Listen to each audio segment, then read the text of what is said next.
వరకు నమ్మకముగా ఉండుము, నేను నీకు జీవ కిరీటం ఇచ్చినను. ప్రకటన గ్రంథము 2వ అధ్యాయము 10వ వచనం. మన ఎదుట మరణ కిరీటము, జీవ కిరీటము అను 2 కిరీటములు కలవు.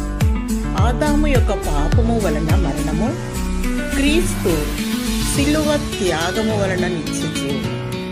నేడు ప్రభు ప్రేమతో మిమ్మల్ని చూచి, నా కుమారుడా, నా కుమార్తె, నేను నీకు జీవ కిరీటం ఇచ్చుచున్నాను అని ప్రభు చెప్పుచున్నారు. లోకమంతయు పాపముతోనూ శాపముతోనూ వ్యాధి మరణ భయములతో పడి ఉన్నది. పాపము వలన వచ్చు జీతము మరణము, విశ్వసించువాడే నిత్య జీవము కలవాడు.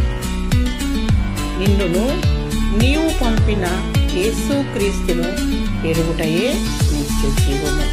దేవుని బిడ్డ, నీకు జీవ కిరీటం ఇచ్చుటకు క్రీస్తు మరణ కిరీటమును అంగీకరించెను.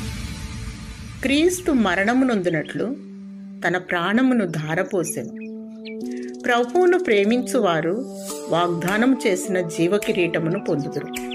అదే సమయంలో మరణము వరకు నమ్మకముగా నుండివారు జీవ కిరీటం పొందుదురు. మనం ఒక తీర్మానంలోనికి వచ్చిన వారంగా, గాఢాంధకారపు లోయలలో నేను సంచరించినాను, ఏ అపాయమునకు భయపడను, నీవు నాకు తోడై ఉన్నావు. ఎందుకంటే మనకు మరణ భయం లేదు. మన పక్షముగా ప్రభువే ఆ భయమును తొలగించి, దేవుడు నిన్ను బలపరిచి, నీ విశ్వాసమును బలపరిచి నీకు జీవ కిరీటం ఇచ్చును గాక. ఆమేన్.